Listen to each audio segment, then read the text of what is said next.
الحمد لله الذي أنزل على عبده الكتاب ولم يجعل له عوجا قيما لينذر بأسا شديدا من لدنه ويبشر المؤمنين الذين يعملون الصالحات أن لهم أجرا حسنا ماكثين فيه أبدا وينذر الذين قالوا اتخذ الله ولدا ما لهم به من علم ولا لآبائهم كبرت كلمة تخرج من أفواههم إن يقولون إلا كذبا فلعلك باخع نفسك على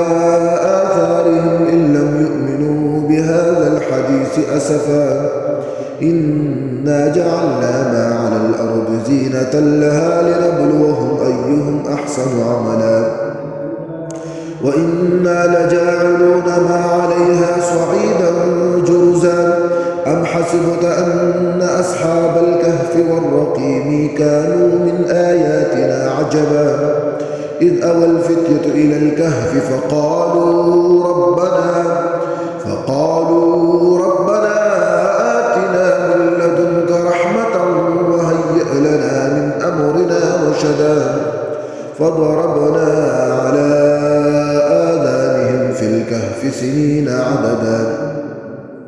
ثم بعثناهم لنعلم أي الحزبين أحصى لما لبثوا أمدا نحن نقص عليك نبأهم بالحق إنهم فتية آمنوا بربهم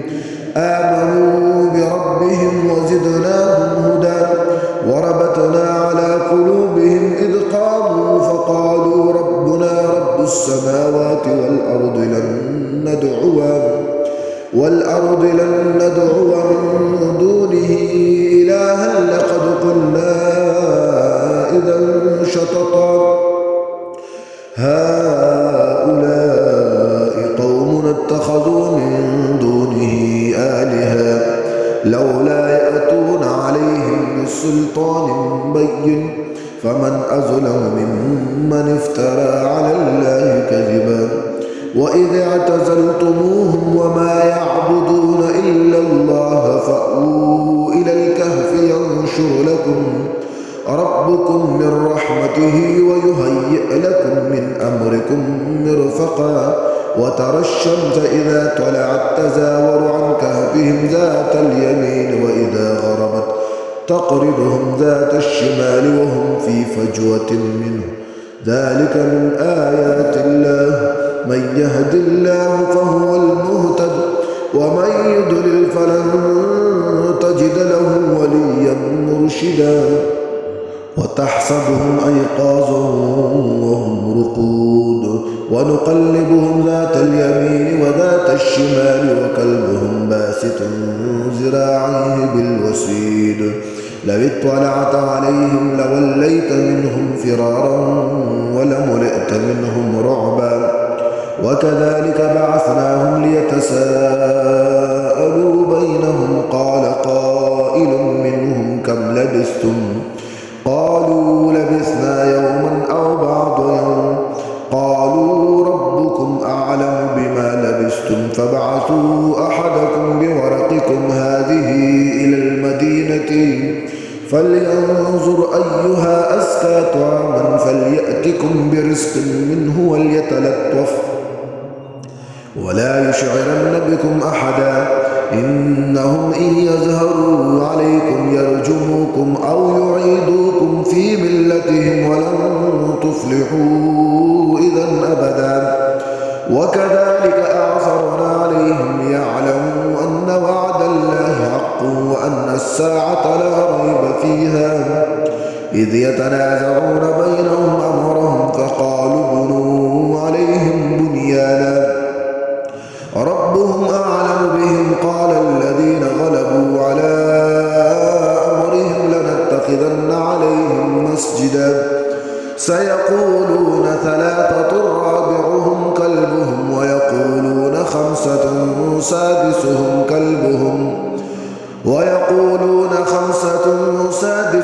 كلبهم رجما بالغيب ويقولون 7 وثامنهم كلبهم قل ربي أعلم بعدتهم ما يعلمهم إلا قليل فلا تمار فيهم إلا مراء ظاهرا ولا تستفت فيهم منهم أحدا ولا تقولن لشيء إني فاعل ذلك غدا إلا أن يشاء الله واذكر ربك إذا نسيت وقل عسى أن يهديني ربي لأقرب من هذا رشدا ولبثوا في كهفهم 300 سنين وازدادوا 9 قل الله أعلم بما لبثوا له غيب السماوات والأرض أبصر به وأسمع ما لهم من دونه من ولي ولا يشرك في حكمه أحدا واتل ما أوحي إليك من كتاب ربك لا مبدل لكلماته ولن تجد من دونه ملتحدا واصبر نفسك مع الذين يدعون ربهم بالغداة والعشي يريدون وجهه ولا تعد عيناك عنهم تريد زينة الحياة الدنيا ولا تطع من أغفلنا قلبه عن ذكرنا واتبع هواه وكان أمره فرطا وقل الحق من ربكم فمن شاء فليؤمن ومن شاء فليكفر إنا أعتدنا للظالمين نارا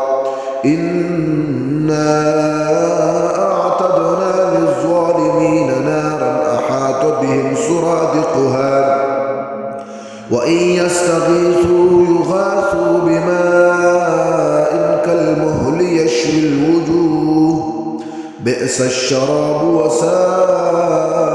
مرتفقا إن الذين آمنوا وعملوا الصالحات إنا لا نضيع أجر من أحسن عملا أولئك لهم جنات عدن تجري من تحتهم الأنهار يحلون فيها من أساور من ذهب ويلبسون ثيابا خضرا من سندس واستبرق متكئين فيها على الأرائك نعم الثواب وحسنت مرتفقا واضرب لهم مثل الرجلين جعلنا لأحدهما جنتين من أعناب وحففناهما بنخل وجعلنا بينهما زرعا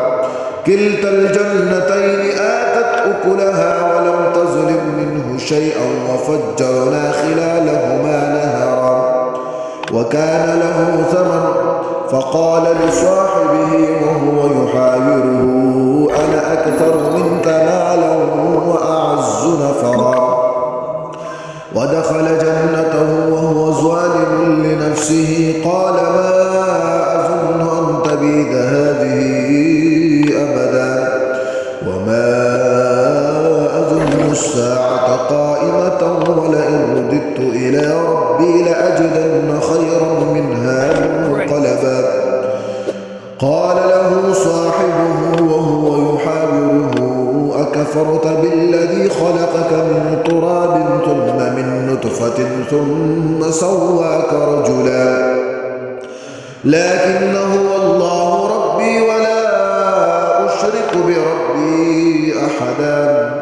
ولولا إذ دخلت جنتك قلت ما شاء الله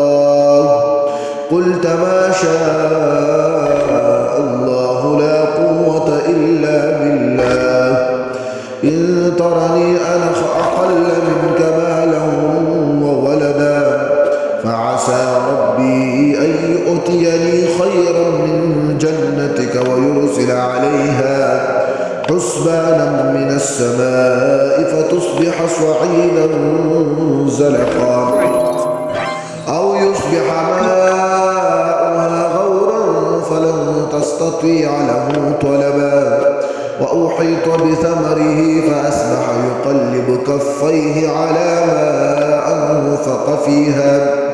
وهي خاوية على عروشها ويقول يا ليتني لم أشرك بربي أحدا ولم تكن له فئة ينصرونه من دون الله وما كان منتصرا هنالك الولاية لله الحق هو خير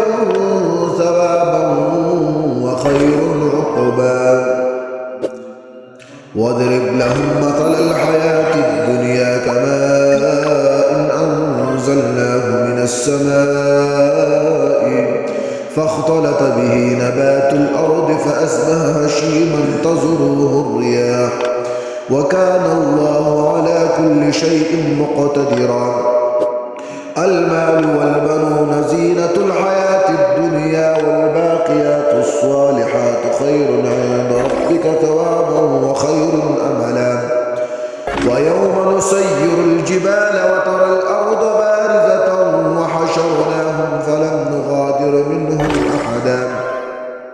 وعرضوا على ربك صفا لقد جئتمونا كما خلقناكم أول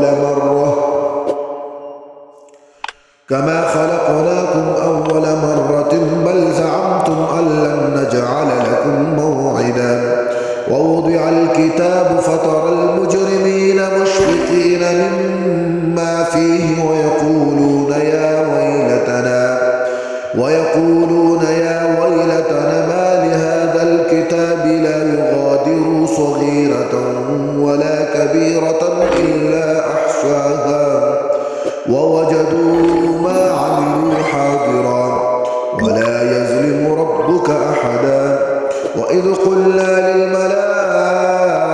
اسجدوا لآدم فسجدوا إلا إبليس كان من الجن ففسق عن أمر ربه أفتتخذونه وذريته أولياء من دوني وهم لكم عدو بئس للظالمين بدلا ما أشهدتهم خلق السماوات والأرض ولا خلق أنفسهم وما كنت متخذ المضلين عضدا ويوم يقول نادوا شركائي الذين زعمتم فدعوهم فلم يستجيبوا لهم وجعلنا بينهم موبقا ورأى المجرمون النار فظنوا أنهم مواقعوها ولم يجدوا عنها مصرفا ولقد صرفنا في هذا القرآن للناس من كل مثل وكان الإنسان أكثر شيء جدلا وما منع الناس أن يؤمنوا إذ جاءهم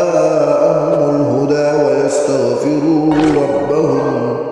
إلا أن تأتيهم سنة الأولين أو يأتيهم العذاب قبلا وما نرسل المرسلين إلا مبشرين ومنذرين ويجادل الذين كفروا بالباطل ليدحضوا به الحق واتخذوا آياتي وما أنذروا هزوا ومن أظلم ممن ذكر بآيات ربه فأعرض عنها ونسي ما قدمت يداه إنا جعلنا على قلوبهم أكنة أن يفقهوه وفي آذانهم وقرا وإن تدعوهم إلى الهدى فلن يهتدوا إذا أبدا وربك الغفور ذو الرحمة لو يؤاخذهم بما كسبوا لعجل لهم العذاب بل لهم موعد لن يجدوا من دونه موئلا وتلك القرى أهلكناهم لما ظلموا وجعلنا لمهلكهم موعدا وإذ قال موسى لفتاه لا أبرح حتى أبلغ مجمع البحرين أو أمضي حقبا فلما بلغ مجمع بينهما نسي حوتهما فاتخذ سبيله في البحر سربا فلما جاوز قال لفتاه آتنا غداءنا لقد لقينا من سفرنا هذا نصبا قال أرأيت إن أوينا إلى الصخرة فإني نسيت الحوت وما أنسانيه إلا الشيطان أن أذكره واتخذ سبيله في البحر عجبا قال ذلك ما كنا نبغي فارتد على آثارهما قصصا فوجد عبدا من عبادنا آتيناه رحمة من عندنا وعلمناه من لدنا علما قال له موسى هل أتبعك على أن تعلمني مما علمت رشدا قال إنك لن تستطيع معي صبرا وكيف تصبر على ما لم تحط به خبرا قال ستجدني إن شاء الله صابرا ولا أعصي لك أمرا قال فإن اتبعتني فلا تسألني عن شيء حتى أحدث لك منه ذكرا فانطلقا حتى إذا ركب في السفينة خرقها قال أخرقتها